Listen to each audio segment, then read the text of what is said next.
Imagine having biblical financial wisdom delivered to your inbox every week, helping you integrate your faith and financial decisions for the glory of God. At faithfi.com, you can join a community of over 70,000 people who are already receiving our weekly wisdom email, filled with articles, videos, podcasts, and exclusive offers on resources that will deepen your understanding of biblical stewardship. Start your journey today by creating your FaithFi account at faithfi.com. Just click Sign Up. Now, let's dive into the podcast.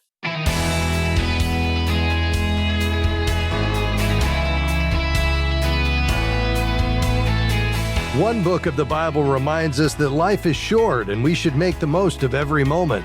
Hi, I'm Rob West. If you guessed Ecclesiastes, you're right. This book emphasizes that our time here is fleeting, but what lies beyond is eternal.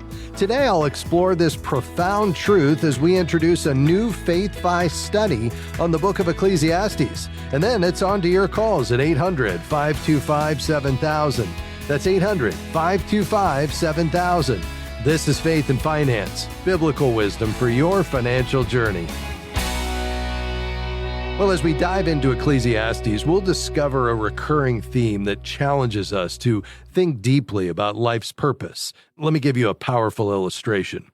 Mount Everest is the highest mountain on Earth, rising to over 29,000 feet, or nearly the cruising height of a modern jet. Anyone standing at the top is higher than every other person alive on the face of our planet. The allure of the climb attracts many climbers every year, but the trip is, of course, dangerous, expensive, and lengthy. No summit attempt was ever successful until the 1950s. Life-giving air is notably absent. At 26,000 feet, climbers are said to enter the death zone. Above, there is simply not enough oxygen to sustain human life, no matter how well-trained the climber may be. Oxygen bottles are typically required to survive long enough to summit and return. For the final stage, the climber's body is fighting for life and will lose that fight if enough time passes at such extreme altitudes. They generally have just 5 minutes or 300 seconds.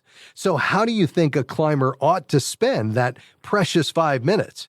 Well, you can imagine one climber complaining about their injured ankle, which still hurts, then mentioning that they hate this thin air. Another wiser climber faces the situation differently. They praise God for the beauty of creation and the rare chance to conquer something so huge. Which climber spent their moment the right way? Well, Ecclesiastes teaches us that your life is like having 5 minutes on the summit. You just got here, and you aren't going to be here long. Many have come before you, and many will come after. But right now, you're here. Sometimes your brief stay is blessed with sunshine and calm. Other times, you'll face icy wind and cloud cover. Sometimes you're able to cherish the moment. Other times, conditions don't allow for it. You might feel great, or you may be nursing an aching injury. But in any case, you're alive. You're on the summit for 5 precious minutes, and you get this one chance to live. You don't get any do-overs. Ecclesiastes reminds us to embrace every single moment we're given. Very soon, the expedition leader, God, is going to tap each of us on the shoulder and say, I know you might want to stay here longer, but it's time to leave now.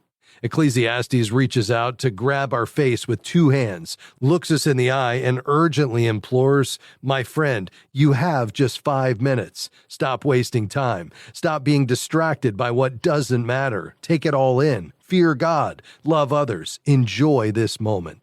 In Ecclesiastes chapter 12, Solomon writes in verse 1, remember also your Creator in the days of your youth, before the evil days come and the years draw near, of which you will say, I have no pleasure in them. And picking up at verse 6, before the silver cord is snapped, or the golden bowl is broken, or the pitcher is shattered at the fountain, or the wheel broken at the cistern, and the dust returns to the earth as it was, the spirit returns to God who gave it. Vanity of vanities, says the preacher, all is vanity. Ecclesiastes asks us to think about death honestly and carefully. Surprisingly, though, we're to remember death so that we can be more joyful in life. If I know I have to leave the summit soon, I'm going to treasure every moment. If I know death is coming, I'll be thankful to be alive. The book continually reminds us that we will age, decline, and die. In fact, death is mentioned in 11 out of its 12 chapters. Have you ever considered that? If you haven't already, you will one day face the challenges of aging and dying. Ecclesiastes reminds us of this with colorful, creative metaphors in the poem found in chapter 12, verses 1 through 8. It describes with humor and realism how our bodies decline in their function as we approach the end of our time on earth. The goal of this focus on our future decline is not to make us feel depressed, but rather to help us realize that today is a gift. If you're alive and hearing these words, you are still enjoying your 5 minutes on the summit. Well, we've only scratched the surface here of the new Faith-Fi study, Wisdom Over Wealth. 12 lessons from Ecclesiastes on money, which will be released next month. You can learn more at faithfi.com. Just click shop. That's faithfi.com. Click shop. Back with more after this.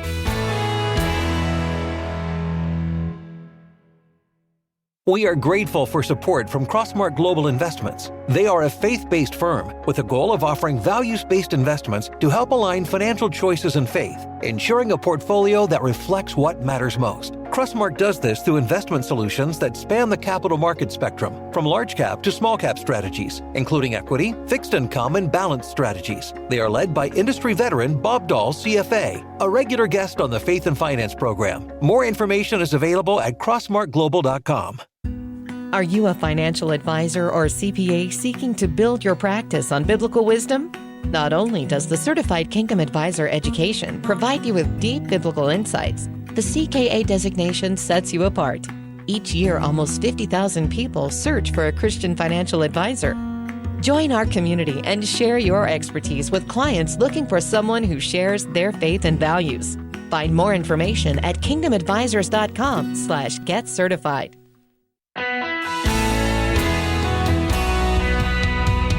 Hey, thanks for joining us today on Faith and Finance. It's almost time to begin taking your calls and questions here in just a moment. So this is a great time right now to call. We've got lines open. If you want to ask a question today, something going on in your financial life, this is the opportunity to do it. 800-525-7000. That's 800-525-7000. Any financial topic in play today, from credit scores to investing, even aligning your values with your investments. What does that look like? Maybe it's paying down debt or giving generously, whatever's on your mind today. The number to call again, 800-525-7000. In the news today, it comes as no surprise, but many of the best job opportunities in 2025 will be in the health sector. That's according to a new ranking by Indeed, the job search portal. In the top 25 jobs based on salary, 6 are in the health field, including veterinarian, physician, clinical psychologist, radiologist, registered nurse, and director of clinical services. Analysts say these professionals are in extremely high demand and command large salaries, as you might expect. That demand is expected to grow disproportionately higher than other job sectors in the years ahead. Of course, health professionals are in such high demand due to what analysts call barriers to entry. You have to have advanced medical degrees to qualify for them, and they take a lot of time, effort, and money to acquire. But if you're thinking about entering the job force and perhaps considering, as you're maybe a high school senior or one is in your life, or maybe you're looking to make a transition to a new career, this might be something to think about as you consider not only what is a great job opportunity today, but what will be into the future, assuming that aligns with your passions and skill set that the Lord has gifted you with. All right, let's turn to your calls and questions. Again, that number, 800-525-7000. You can call right now, and we'd love to chat with you today. We're going to begin in Virginia with Dan. Go ahead, sir. Thank you for taking my call.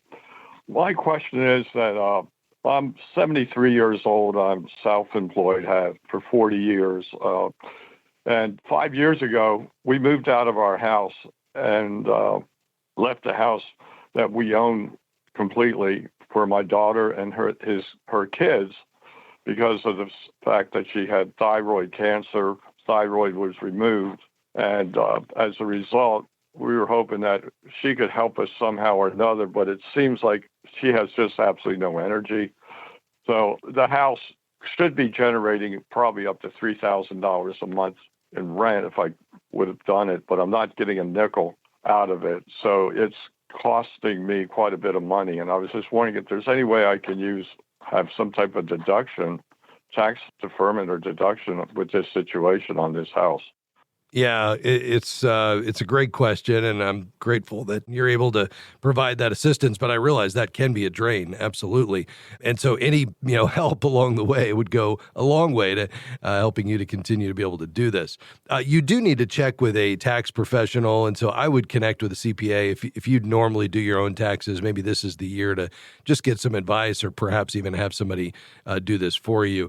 If you're providing, just generally speaking here for a second, substantial support for an adult child who's not living with you, there are potential tax benefits available. You could claim them as a dependent under the qualifying relative category. And so, they have to be your child, which clearly they are. The child has to have earned less than $4,700, and that changes yearly. And then you have to provide more than 50% support. And unlike a qualifying child, a qualifying relative does not have to live with you, and then they can't be dependent anywhere else. So that would be, one option. You could also look at other potential tax breaks as well. And I think that's where exploring this with a tax professional would probably, go a long way in helping you explore everything that could be available to you. Okay. Well, I will pursue those that avenue and see what we can get. What the outcome of that. Yeah. I do have a CPA that does take care of my professional, my business books every year. Okay. And he knows my situation, and he hasn't offered any type of ideas or anything like that. Okay. Yeah. Well, it's going to be limited, but it's at least worth exploring. And I'd talk to him about whether or not, there is an opportunity with the qualifying relative category. But keep up the good work, Dan. And I realize this is a season with expenses up across the board, not the least of which, is the support you're providing can be a real challenge. But I know it makes the Lord smile when we help those that we care about and who are going through a difficult season. Call back anytime if we can assist further. God bless you, sir. 800-525-7000 is the number to call with your financial questions today. To New Hampshire, Rebecca, go ahead. I have a question about credit scores and how they're determined. A few years ago, I got divorced, and we had to sell the house, and 6 months later, I had no credit. But thankfully, I always paid my bills on time, and I kept my good records. So a kind bank helped me buy a house or condo. So I do have that towards my credit, and I always pay on time. And I pay all my bills on time. But I have found over the last several months that my credit score, which I see on my bank statements, is gradually going down. It was like at 780. It's down to like 720. And I was trying to figure out why. And the only thing that I've been able to ascertain, because there's no complaints or anything on my credit report, is that I don't have enough credit, which doesn't seem right to me, because having a mortgage, especially since my mortgage and my HOA is half my income, should be enough. Yes. Well, there's a couple of things going on here. It's not likely due, at least the primary reason, to you not having enough credit. That would have prevented you from getting a mortgage in the first place.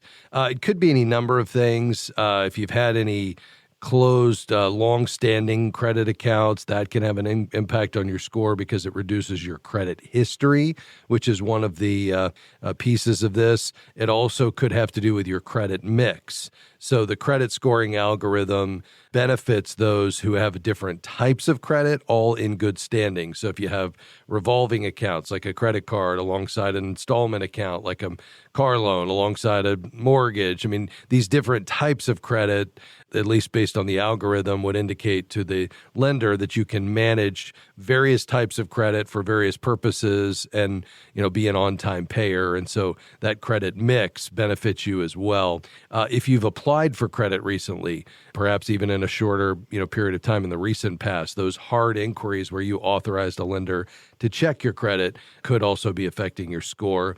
Usually the primary issue related to credit would be, what's called credit utilization, where you're carrying balances, whether you charge them up and then pay them off at the end of the cycle, or you're carrying them month to month and paying interest, if those balances go above 30% of the limit, either per individual account or in the aggregate, that's going to pull down your score. So I think your next step is to pull all 3 credit reports at annualcreditreport.com just to make sure there's not anything there that's erroneous or inaccurate. But, I think if you can prioritize keeping those balances low and being an on-time payer, that's the very best opportunity for you. Hope that helps. Thanks for your call. This is Faith and Finance. Our goal on this program each day, to help you see God as your ultimate treasure, to be theologically sound, to be encouraging, even helping and encouraging you if you're in a difficult spot right now, to provide wise counsel, but also to be expert in the advice that we give, because we know that it's rooted in truth, because our source for that, God's Word. We're going to be back with much more just around the corner, so don't go anywhere. We're just getting started today. We'll be right back.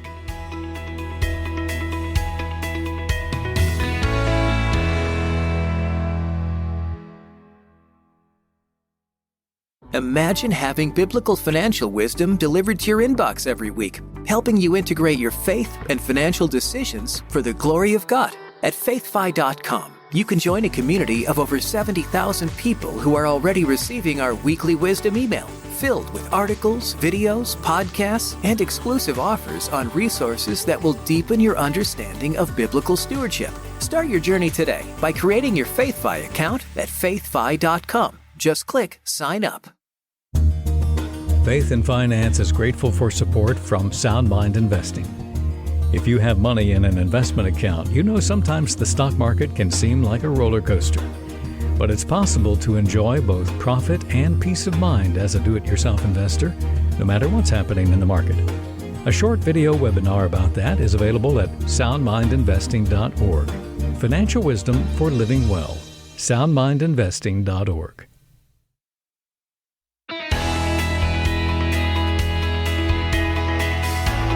Thanks for joining us on Faith and Finance. We're taking your calls and questions. That number to call, 800-525-7000. That's 800-525-7000. We'd love to hear from you today with your financial questions. Back to the phones we go. Let's go out to Michigan. Hi, Carol. Go ahead. Hi, thanks for taking my call. Yes, ma'am. I had a question about independent living after you turn a certain age. I'm 58 years old right now. I'm on disability. I only get about $1,300 a month, and that's before Medicare is taken out. And I'm able to work part-time right now out of my home. I guess what I'm wondering is, and I'm married, wondering if something would happen to my husband or if I was left alone, what would be the best option for me? Obviously, I would probably sell my house, and I believe I could wind up with maybe $200,000 or so after taxes and realtor fees and whatnot. But I'm wondering where would be the best place for me to go, what the steps would be, and how I would handle a situation like that. Yeah, I think it's a great question, and I'm glad to hear you thinking about that now. We know that the data says that as men, we will predecease our wives, and I think, so often, at least I hear from so many widows on this program that, find themselves after a husband passes away, especially if he's been the one, and this certainly isn't always the case, but if he's been the one who's managed the financial affairs, a lot of times widows will feel, just have a lot of questions and feel, ill prepared to manage their finances moving forward. And so I think leaning into that right now, Carol, and having a plan to understand not only what assets has the Lord entrusted to you, but kind of what would your next steps be. I think the first thing would be just to establish a reasonable budget to determine kind of what you have available to you. Did you say you're both collecting Social Security right now? No, neither one of us are. I'm only 58. He's 61. Okay. I get disability. I get disability. If I ever wound up getting his Social Security, it would be a little bit more than mine. Mine's $1,300. It would probably go up to maybe $2,200, but that's another 9 years away for me. Yeah. So, yeah. Okay. And is he continuing to work? Yes. Yeah. Okay. Yep. Yeah. And are you all putting money aside every month toward retirement? It's really hard to do that. I hardly make anything, and he doesn't make a lot, and I have a lot of medical expenses, so it's almost impossible. And then when we do, we need to use it for car repairs and whatnot. Okay. And so other than the $200,000 you think you could net from the house, what other assets do you have currently? I mean, that's pretty much, that would be it. I don't have any like retirement accounts. I mean, I took my retirement out and I had 30,000 in gold and silver. So I guess that would be another asset. Yeah, very good. Well, here's the reality is, I mean, the key would be for you all to wait as long as you can to take Social Security, and I think the key for him is the longer he can work, the better. And the same, I know you're on disability, but I think the extent to which you all can delay collecting Social Security, even if he could wait all the way to age 70, that would be ideal because he could get his check up 25% or thereabouts higher than what he's scheduled to get at full retirement age, which would help because if he's, scheduled to get $2,200 a month at full retirement age, that would, might take that up to $2,750, which could be a pretty significant game changer for you just to have what you need to cover your bills. And you would get that as survivor's benefits. And then obviously if you sold the home, you'd have the couple $100,000 and, that could be converted to an income stream as well, which would be, probably you could pull $8,000 a year or about $650 a month. So if you put all those together, that's $650 a month. And then if you were to add $2,700 from his Social Security, if he waited to 70, that gives you $3,300 a month.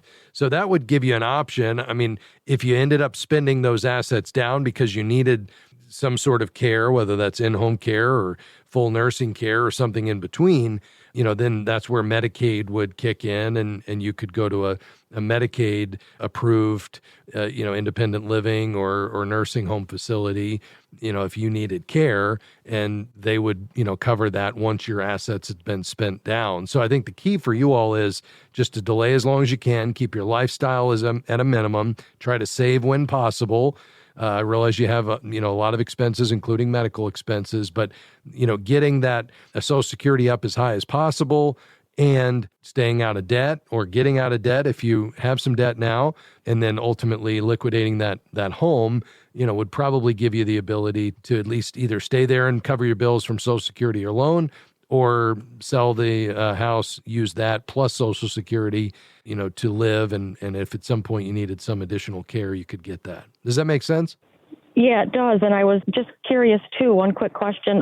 You had mentioned reverse mortgages before, I think, on here, and you gave a number, and it was movement.com or something like that. Yeah, so Movement is an underwriter of this program, and they do specialize in the area of reverse mortgages, and that could be an option as well, where if you wanted to stay there, essentially, you could convert that to an income stream and then stay there for the rest of your life as long as you pay the taxes and the insurance. You'd never have a payment, and that would be another way to boost your income. The website is movement.com/faith, movement.com/faith.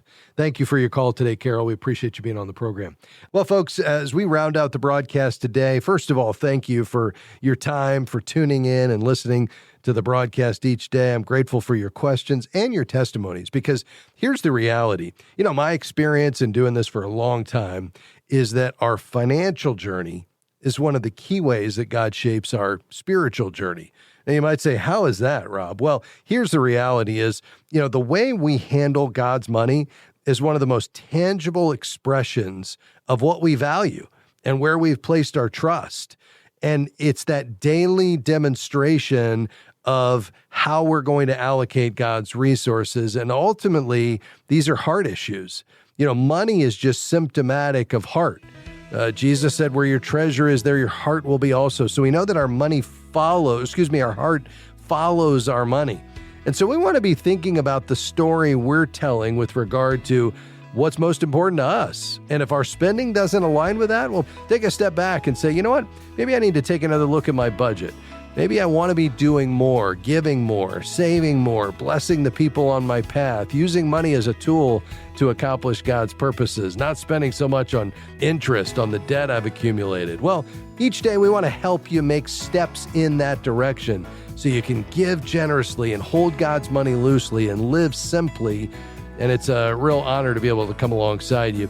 By the way, lots of great resources at our website, faithfi.com. Not only can you find a certified Kingdom advisor, but you can click on the button there at the top of the page that says app and learn about the FaithFi app and how we can actually help you put in place a spending plan, even a system to manage your money using the envelope system in a modern digital expression. It's all there in the FaithFi app. You can download it today at faithfi.com. Big thanks to my team today, Devin Patrick, Jim Henry, Sandy Dickinson, and everybody here at FaithFi. Hope you have a great rest of your day, and come back and join us tomorrow. We'll see you then. Bye-bye. Faith and Finance is provided by FaithFi and listeners like you.